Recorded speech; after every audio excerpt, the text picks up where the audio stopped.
नमस्कार साथियों, मैं अनिकेत देशवाल आपका अपने YouTube channel target GK plus में हार्दिक स्वागत करता हूं। देखिए दोस्तों, पिछले अध्याय में पढ़ा था हमने राजस्थान का परिचय, उसके बाद पढ़ा था हमने राजस्थान की संभागीय व्यवस्था। जैसा कि आप सभी जानते हैं कि स्थल मंडल पर स्थित पर्वत, पहाड़, नदी, झील, वन आदि का अध्ययन एक क्षेत्र विशेष के रूप में किया जाता है, उसे कहा जाता है भौतिक प्रदेश। क्या कहा जाता है दोस्तों? भौतिक प्रदेश।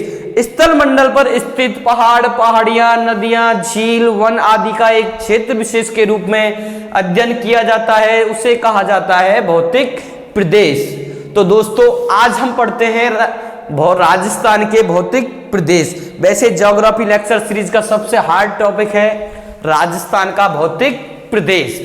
शताब्दी वर्ष पूर्व, शताब्दी का मतलब समझ रहे हो 100 वर्ष। शताब्दी वर्ष पूर्व जो हमारा पूरा विश्व था वो एक पिंड के रूप में व्यवस्थित था और पिंड को कहा जाता था पेंजिया। क्या कहा जाता था? पेंजिया। शताब्दी वर्ष पूर्व जो हमारा पूरा विश्व था वो एक पिंड के रूप में व्यवस्थित था और पिंड को कहा जाता था पेंजिया। पेंजिया के चारों ओर जल लहराता था। क्या लहराता था? पानी। तो इस पानी या सागर, तो इस सागर को कहा जाता है पैथालासा। शताब्दी वर्ष पूर्व जो हमारा पूरा विश्व था वो एक पिंड के रूप में व्यवस्थित था और पिंड के चारों ओर लहराते हुए सागर को कहा जाता है पैथालासा कहा जाता है। इस पेंजिया का विभाजन 2 टुकड़ों में हुआ था। कितने टुकड़ों में? 2 टुकड़ों में। ये हो गया उत्तरी भाग और ये हो गया दक्षिणी भाग। तो उत्तरी भाग को कहा जाता है अंगारा लैंड। क्या कहा जाता है? अंगारा लैंड। और दक्षिणी भाग को कहा जाता है गोंडवाना लैंड। क्वेश्चन पूछा जाए कि पेंजिया का विभाजन कितने टुकड़ों में हुआ था? 2 टुकड़ों में। उत्तरी भाग को अंगारा लैंड और दक्षिणी भाग को गोंडवाना लैंड। और मध्य में एक सागर है, उसे कहा जाता है टेथिस सागर। क्या कहा जाता है? टेथिस सागर। शताब्दी वर्ष पूर्व जो हमारा पूरा विश्व था वो एक पिंड के रूप में व्यवस्थित था और उस पिंड को नाम दिया था पेंजिया। इस पेंजिया का विभाजन 2 टुकड़ों में हुआ था। उत्तरी भाग को कहा जाता है अंगारा लैंड और दक्षिणी भाग को कहा जाता है गोंडवाना लैंड, लेकिन मध्य के सागर को कहा जाता है टेथिस सागर। अब देखो हमारा टॉपिक क्या है? राजस्थान का भौतिक प्रदेश। तो सीधे सीधे हम टॉपिक की बात करते हैं कि राजस्थान के भौतिक प्रदेश। और आपने राजस्थान में देखी होंगी खारे पानी की झील। तो राजस्थान के जो भौतिक प्रदेश है वो किसका अवशेष माने जाते हैं? तो राजस्थान के भौतिक प्रदेश गोंडवाना लैंड व टेथिस सागर का अवशेष माने जाते हैं। एग्जामिनर क्वेश्चन इसी तरह पुटअप करेगा कि राजस्थान के भौतिक प्रदेश किसका अवशेष माने जाते हैं? तो गोंडवाना लैंड, टेथिस सागर का अवशेष माने जाते हैं। तो इसमें कोई समझने की बात नहीं है, सीधी सीधी बात है। अगर पूछा जाए कि अंगारा लैंड का अवशेष राजस्थान के अंदर पाया जाता है, बिल्कुल गलत, क्योंकि अंगारा लैंड का कोई भी अवशेष राजस्थान के अंदर नहीं पाया जाता है। क्योंकि हम पहले भी बता चुके हैं कि राजस्थान के भौतिक प्रदेश गोंडवाना लैंड और टेथिस सागर का अवशेष माने जाते हैं। राजस्थान के भौतिक प्रदेशों को 4 भागों में बांटा गया है। कितने भागों में? 4। उत्तर पश्चिमी मरुस्थलीय प्रदेश, उत्तर पश्चिमी मरुस्थलीय प्रदेश, इसे थार के मरुस्थल के नाम से भी जाना जाता है। सेकंड नंबर पर बात करते हैं मध्य अरावली पर्वतीय प्रदेश। मध्य अरावली पर्वतीय, मध्य अरावली पर्वतीय प्रदेश। पूर्वी मैदानी प्रदेश, और पूर्वी मैदानी प्रदेश के बाद है दक्षिणी पूर्वी पठारी प्रदेश अर्थात इसे हाड़ौती प्रदेश के नाम से भी जाना जाता है। दक्षिणी पूर्वी पठारी प्रदेश। ध्यान रहे कि राजस्थान के भौतिक प्रदेशों को 4 भागों में बांटा गया है। उत्तर पश्चिमी मरुस्थलीय प्रदेश, इसे थार के मरुस्थल के नाम से भी जाना जाता है। मध्य अरावली पर्वतीय प्रदेश, पूर्वी मैदानी प्रदेश, दक्षिण पूर्वी पठारी प्रदेश। अगर हम बात करें भारत की, तो भारत के भौतिक प्रदेशों को 6 भागों में डिवाइडेड किया हुआ है और राजस्थान के भौतिक प्रदेशों को 4 भागों में बांटा गया है। लेकिन राजस्थान को भौतिक विभाजन में बांटने का प्रयास सर्वप्रथम बीसी मिश्रा ने किया था, राजस्थान भूगोल नामक पुस्तक में। किसने? बीसी मिश्रा ने। अब देखो कि राजस्थान के भौतिक प्रदेश कितने हैं? 4। उत्तर पश्चिमी मरुस्थलीय प्रदेश, मध्य अरावली पर्वतीय प्रदेश, पूर्वी मैदानी प्रदेश, दक्षिण पूर्वी पठारी प्रदेश। तो हमने पहले कहा था कि राजस्थान के भौतिक प्रदेशों को टेटिस सागर और गोंडवाना लैंड का अवशेष माना जाता है। तो अगर क्वेश्चन पुट अप होता है कि उत्तर पश्चिमी मरुस्थलीय प्रदेश किसका अवशेष माना जाता है, तो ध्यान रहे कि उत्तर पश्चिमी मरुस्थलीय प्रदेश टेटिस सागर का अवशेष माना जाता है। अगर पूछा जाए कि मध्य अरावली पर्वतीय प्रदेश गोंडवाना लैंड का अवशेष माना जाता है और पूर्वी मैदानी प्रदेश टेटिस सागर का अवशेष माना जाता है और दक्षिण पूर्वी पठारी प्रदेश गोंडवाना लैंड का अवशेष माना जाता है। तो इससे पता चलता है कि अंगारा लैंड का कोई भी अवशेष राजस्थान के अंदर नहीं पाया जाता है। तो ध्यान रहे दोस्तों, अगर क्वेश्चन पुट अप होता है कि उत्तर पश्चिमी मरुस्थलीय प्रदेश राजस्थान के 61.11% क्षेत्रफल पर फैला हुआ है। कितने? 11%, 61.11% क्षेत्रफल।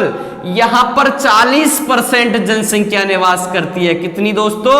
40%। राजस्थान का जो उत्तर पश्चिमी मरुस्थलीय प्रदेश है, राजस्थान के 61.11% क्षेत्रफल पर फैला हुआ है और 40% जनसंख्या निवास करती है। अगर बात करें हम मध्य अरावली पर्वतीय प्रदेश की, तो यह राजस्थान के 9% क्षेत्रफल पर फैला हुआ है। कितना? 9%। अगर बात करें हम जनसंख्या की, तो यहां पर राजस्थान की ओनली 10% जनसंख्या निवास करती है। राजस्थान का एकमात्र ऐसा भौतिक प्रदेश है, कौन सा? मध्य अरावली पर्वतीय प्रदेश, जिसका क्षेत्रफल 9 और जनसंख्या कितनी है? 10। तो सीधी सीधी हम कह सकते हैं कि राजस्थान का एकमात्र ऐसा भौतिक प्रदेश कौन सा है जिसका क्षेत्रफल और जनसंख्या का अनुपात क्या है? लगभग समान। तो ऐसा भौतिक प्रदेश कौन सा है? मध्य अरावली पर्वतीय प्रदेश। बात करते हैं हम पूर्वी मैदानी प्रदेश। यह राजस्थान के 23% क्षेत्रफल पर फैला हुआ है। कितना? 23% क्षेत्रफल। और यहां जनसंख्या निवास करती है 39%। कितनी दोस्तों? 39%। अगर बात की जाए दक्षिणी पूर्वी पठारी प्रदेश, इसे हाड़ौती प्रदेश भी कहा जाता है। क्या कहा जाता है? हाड़ौती प्रदेश। यह राजस्थान के 6.89% क्षेत्रफल पर फैला हुआ है। कितना? 6.89। और यहां जनसंख्या कितनी निवास करती है दोस्तों? ओनली 11%।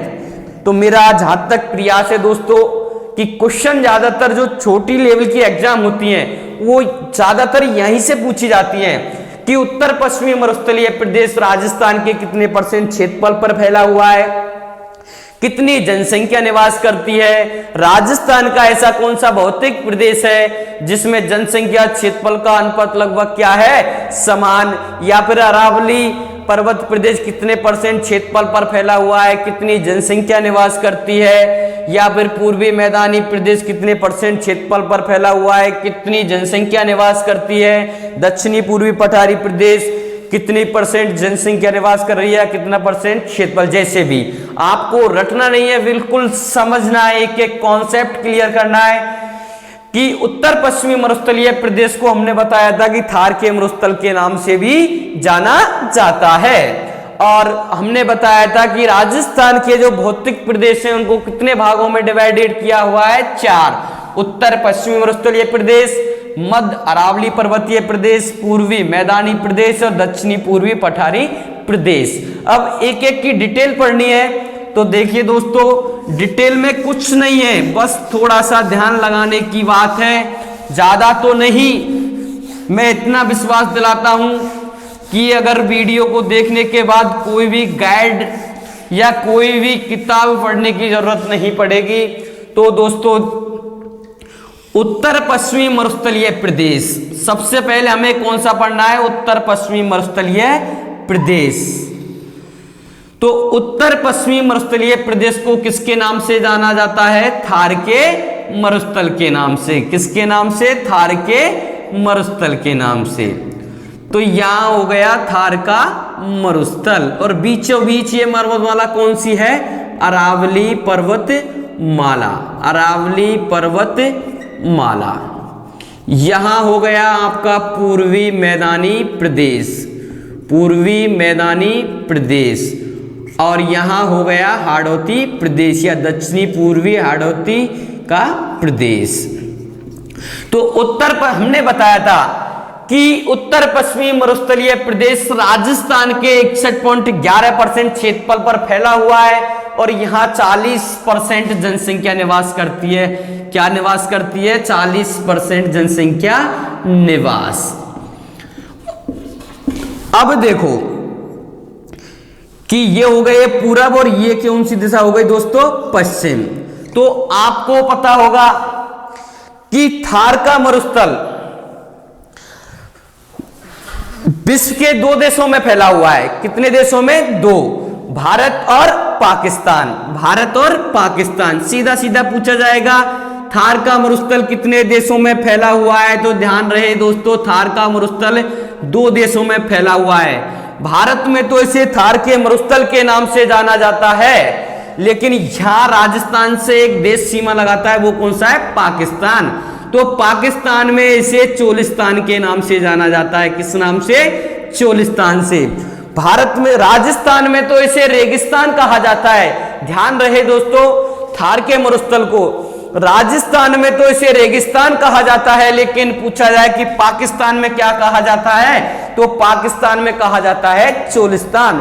किसी भी टेक्निकल प्रॉब्लम की वजह से अगर आप पाकिस्तान पहुंच जाते हैं, जैसे कि कुछ समय पहले भाई साहब अभिनंदन जी पाकिस्तान गए थे, किसी कारणवश आपको भी जाना पड़े, तो वहां जाके आप अगर देखें थार का मरुस्थल, तो वहां आपको कोई भी थार का मरुस्थल नहीं बताएगा, क्योंकि वहां थार के मरुस्थल को चोलिस्तान के नाम से जाना जाता है। किस नाम से, चोलिस्तान के नाम से। अगर बात करें हम विश्व की स्थिति में, तो थार के मरुस्थल का विश्व में तो 10वां स्थान है। अगर बात करें हम एशिया की, तो एशिया में थार के मरुस्थल का 3रा स्थान है। कौन सा है, 3रा स्थान। और हमने बताया था कि थार का मरुस्थल विश्व के 2 देशों में फैला हुआ है, भारत और पाकिस्तान। भारत और पाकिस्तान। भारत में तो इसे थार के मरुस्थल के नाम से जाना जाता है, लेकिन पाकिस्तान में चोलिस्तान के नाम से जाना जाता है। अगर बात करें हम राज्यों के आधार पर, तो थार का मरुस्थल भारत के 4 राज्यों में फैला हुआ है, राजस्थान, पंजाब,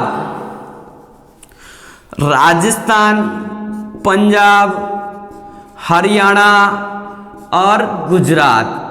ध्यान रहे साथियों कि थार का मरुस्थल भारत के कितने राज्यों में फैला हुआ है, तो 4, राजस्थान, पंजाब, हरियाणा, गुजरात।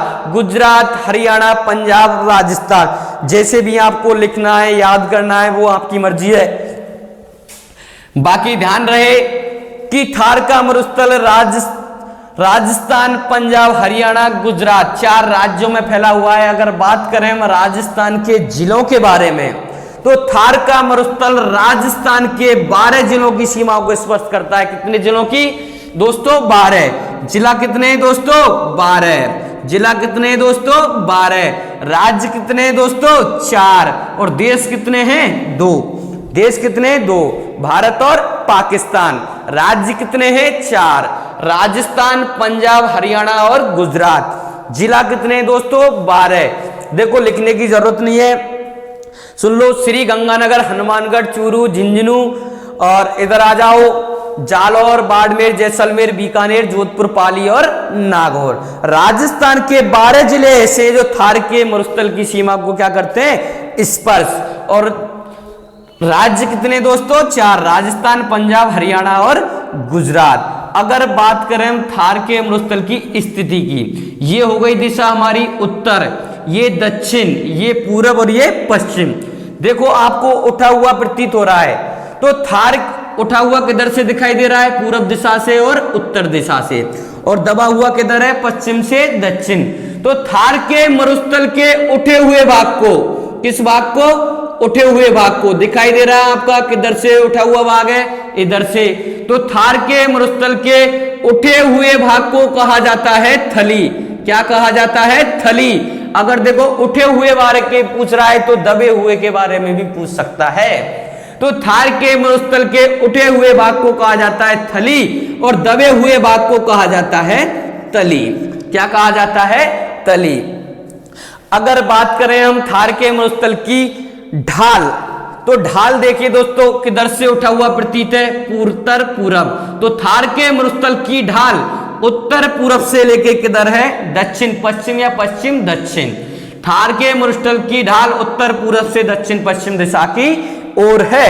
अगर बात करें हम थार के मरुस्थल की तापमान के बारे में, तो थार के मरुस्थल का अधिकतम तापमान, थार के मरुस्थल का अधिकतम तापमान मतलब गर्मी में 49 डिग्री सेल्सियस तक पहुंच जाता है।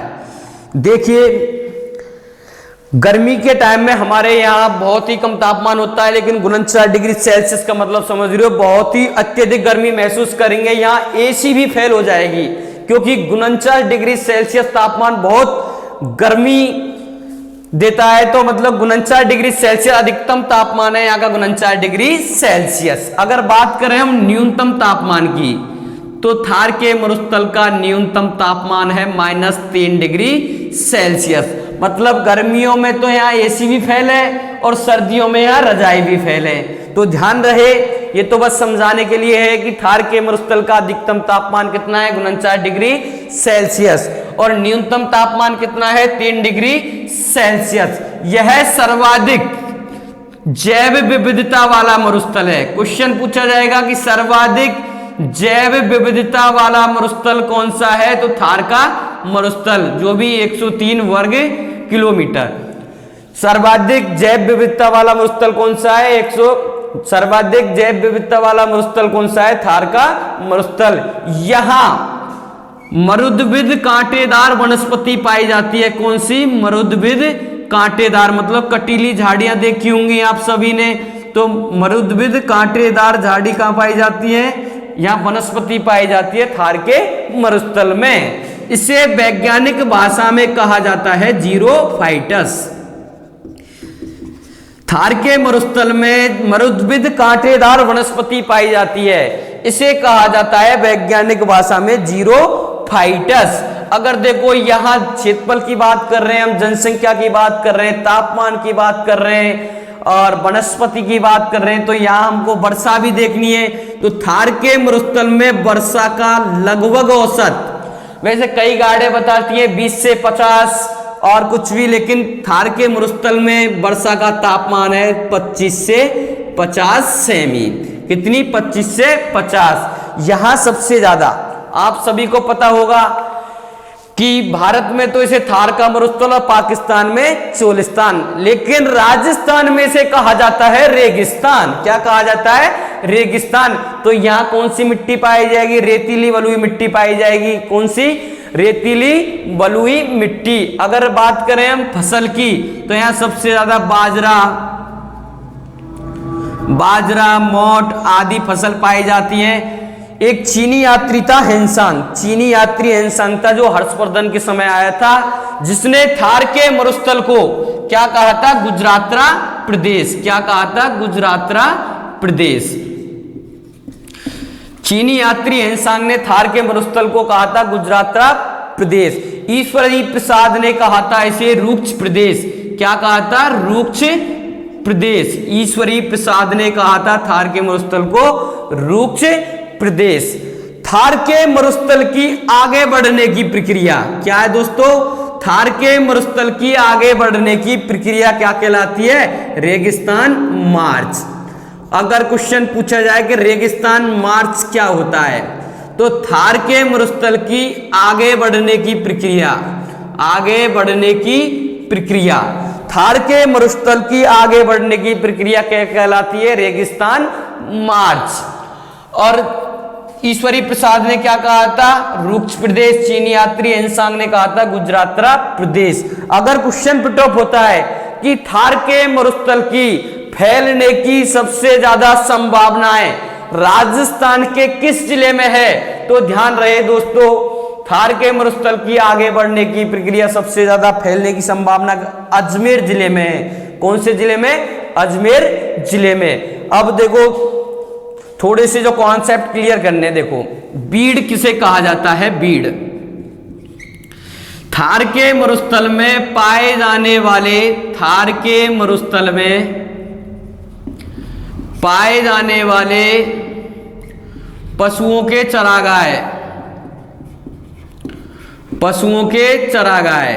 क्वेश्चन पुट अप होगा कि थार के मरुस्थल में पाए जाने वाले पशुओं के चरागाह, पशु देखे होंगे, चरागाह भी देखे होंगे आपने। तो थार के मरुस्थल में जो पशुओं के लिए चरागाह पाए जाते हैं उसे कहा जाता है बीड़। क्या कहा जाता है? बीड़। अगर थोड़ा सा घुमा के पूछा जाए कि बीड़ा किसे कहा जाता है? बीड़ा। बीड़ और बीड़ा, ऐसे कई कॉन्सेप्ट है राजस्थान जीके के अंदर के बीड़। तो जयपुर में पाए जाने वाले या ढूंढार क्षेत्र में पाए जाने वाले, जयपुर क्षेत्र में पाए जाने वाले घास के मैदान, घास के मैदानों को क्या कहा जाता है? बीड़ा।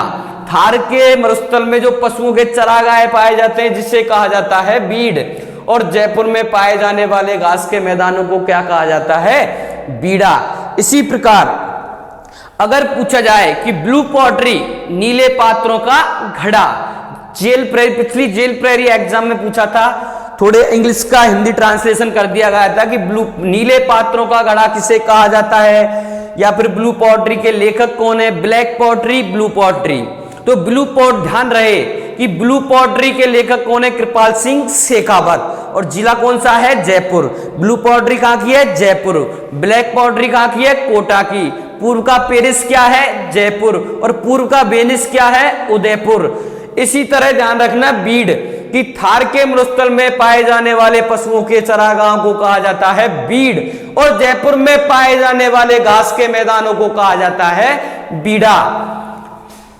अगर पूछा जाए कि औरण क्या चीज है? औरण धार्मिक रूप से आखेट निषिद्ध क्षेत्र, धार्मिक रूप से आखेट निषिद्ध क्षेत्र क्या कहलाते हैं? औरण।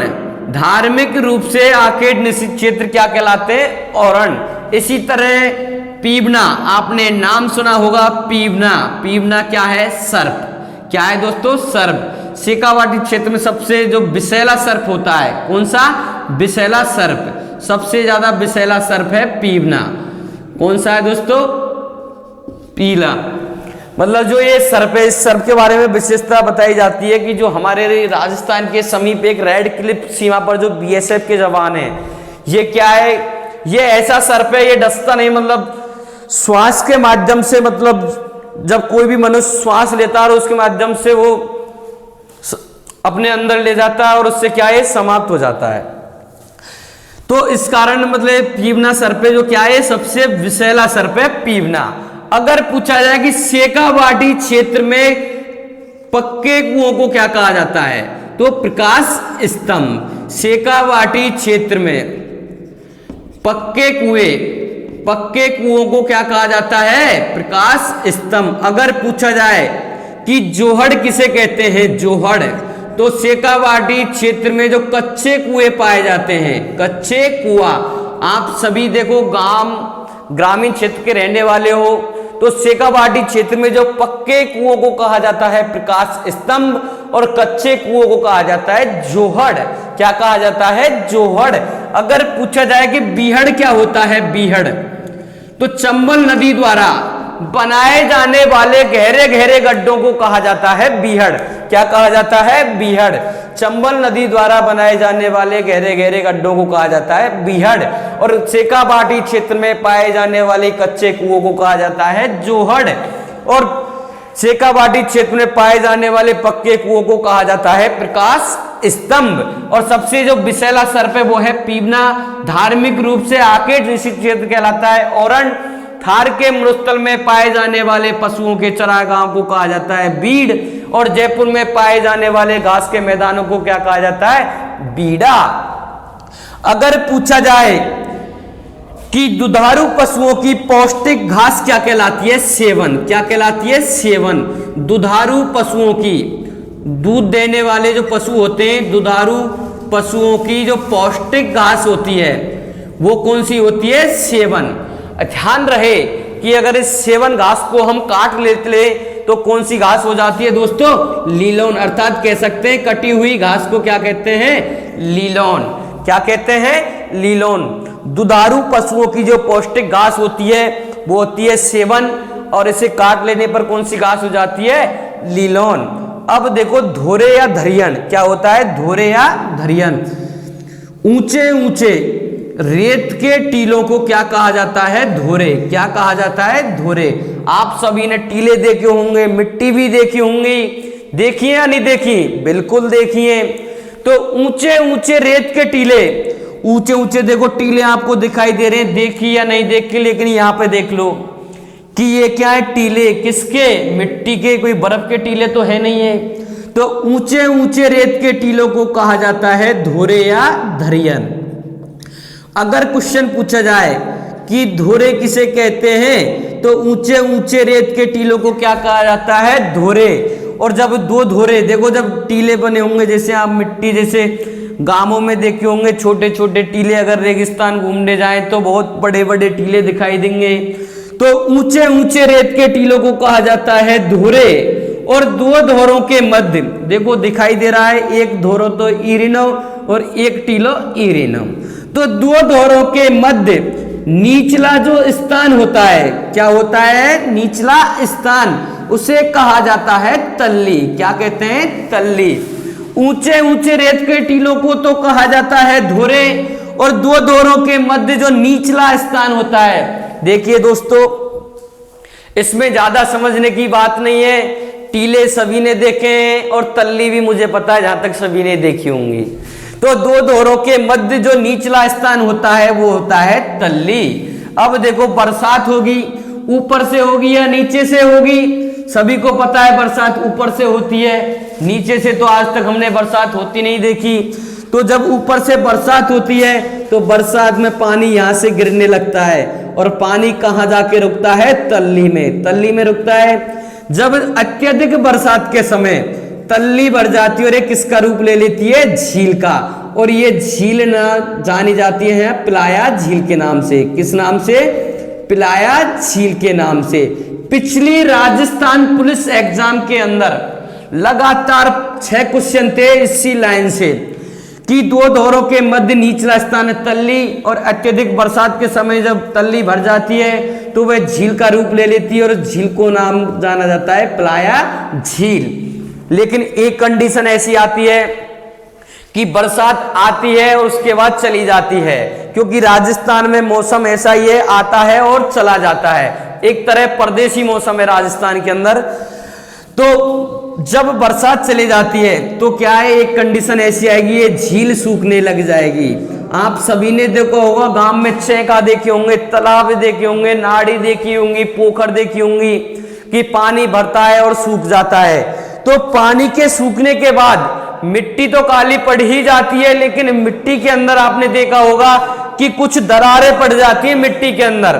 पड़ती हैं नहीं पड़ती? बिल्कुल पड़ती हैं। तो उस मिट्टी के अंदर दरारें पड़ जाती है, जब मिट्टी सूख जाती है तो उस मिट्टी में की जाने वाली कृषि कौन सी है दोस्तों? खड़ीन कृषि। कौन सी? खड़ीन कृषि। और खड़ीन कृषि कहाँ की प्रसिद्ध है? जैसलमेर की। किसकी? जैसलमेर की। अगर थोड़ा सा डीपली पूछा जाए कि खड़ीन कृषि कहाँ के लोग करते हैं, तो कौन सी जाति के करते हैं? तो पालीवाल जाति के। पालीवाल जाति द्वारा कौन सी कृषि की जाती है? खड़ीन कृषि। अगर पूछा जाए कि थार का घड़ा किसे कहा जाता है, तो चंदन नलकूप को क्या कहा जाता है? थार का घड़ा। सीधा सीधा क्वेश्चन पूछा जाता है कि थार का घड़ा किसे कहा जाता है, तो चंदन नलकूप को। किसे कहा जाता है? चंदन नलकूप को। अगर पूछा जाए कि मारवाड़ का अमृत सरोवर किसे कहा जाता है? जवाई बांध को। और थार का घड़ा किसे कहा जाता है? चंदन नलकूप को या चांदन नलकूप को। और मारवाड़ का अमृत सरोवर किसे कहा जाता है? जवाई बांध को। अगर पूछा जाए कि लाठी सीरीज क्या है? लाठी सीरीज जैसलमेर से मोहनगढ़ के बीच, जैसलमेर के मोहनगढ़ के बीच एक जलीय पट्टी पाई जाती है जिसे कहा जाता है लाठी सीरीज। और थार के मरुस्थल की आगे बढ़ने की प्रक्रिया क्या कहलाती है दोस्तों? क्या कहलाती है? रेगिस्तान मार्च। लेकिन जैसलमेर के मोहनगढ़ में स्थित भूगर्भीय जल पट्टी पाई जाती है जिसे कहा जाता है लाठी सीरीज। और लाठी सीरीज में उगने वाली घास कौन सी होती है? धामन। कौन सी होती है दोस्तों? धामन। और धामन को जयंती वेद के नाम से जाना जाता है। कौन से? और मरुद्भिद कांटेदार को किस नाम से जाना जाता है? वैज्ञानिक नाम क्या है? जीरोफाइटस। लेकिन लाठी सीरीज में उगने वाली घास कौन सी है? धामन। और धामन को जयंती वेद के नाम से जाना जाता है। ध्यान रहे कि अगर पूछा जाए कि कुवड़ पट्टी, तो अजमेर से नागौर तक के कुवड़ पट्टी क्या होती है? तो अजमेर से नागौर तक में भूगर्भीय जल में एक फ्लोराइड की मात्रा पाई जाती है जिसे कहा जाता है कुवड़ पट्टी। क्या कहा जाता है? कुवड़ पट्टी। अगर पूछा जाए कि बरखान क्या होता है? बरखान क्या होता है? बरखान तो अर्धचंद्राकार, मतलब आपने देखा होगा अर्धचंद्राकार मतलब चंदा देखा होगा ऊपर, तो चंदे की आकृति कैसी होती है? इस तरह से होती है चंदे की आकृति। तो अर्धचंद्राकार रेत के टीलों को कहा जाता है बरखान। कई बार एग्जामों में पूछा जा चुका है कि अर्धचंद्राकार रेत के टीलों को क्या कहा जाता है? बरखान। या फिर पूछ सकता है कि बरखान किसे कहते हैं, तो अर्धचंद्राकार रेत के टीलों को क्या कहा जाता है? बरखान। और वायु के जो तेज भंवर को क्या कहा जाता है? भूवल्या। उसी प्रकार अर्धचंद्राकार रेत के टीलों को क्या कहा जाता है? बरखान। ये सबसे खतरनाक धोरे होते हैं। क्या? बरखान। कैसे होते हैं? सबसे खतरनाक। इनकी लंबाई होती है 10 से 20, चौड़ाई होती है 100 से 200 मीटर के समथिंग। और ये सबसे खतरनाक दोहरे होते हैं। सबसे ज्यादा ध्यान रहे जो बात, ये दोहरे सबसे ज्यादा शेखावाटी पाए जाते हैं। कहां पाए जाते हैं दोस्तों? शेखावाटी क्षेत्र में। उसी प्रकार देखो अनुप्रस्थ दोहरे, अनुप्रस्थ दोहरे क्वेश्चन पूछा जाएगा कि अनुप्रस्थ दोहरे किसे कहा जाता है? तो समकोण मतलब 90 डिग्री, समकोण डिग्री पर बनने वाले दोहरों को क्या कहा जाता है? अनुप्रस्थ दोहरे। समकोण पर मतलब 90 डिग्री या समकोण आकृति पर बनने वाले दोहरे, समकोण आकृति पर बनने वाले दोहरे क्या कहलाते हैं? अनुप्रस्थ दोहरे। अगर पूछा जाए कि अनुदैर्घ्य दोहरे किसे कहा जाता है, तो आपने देखा होगा ग्रामीण परिवेश में किसी की कुटाई के लिए जो कटर द्वारा जो मतलब वो जो भूसा निकलता है, तो उसमें मतलब अनुदैर्घ्य मतलब वायु के समांतरण मतलब बहने वाले जो दोहरे जो बनते हैं उन्हें कहा जाता है अनुदैर्घ्य दोहरे। क्या कहा जाता है? अनुदैर्घ्य दोहरे। अब देखिए दोस्तों, इसके बाद पढ़ते हैं हम राजस्थान का दूसरा भौतिक प्रदेश, मध्य अरावली पर्वतीय प्रदेश।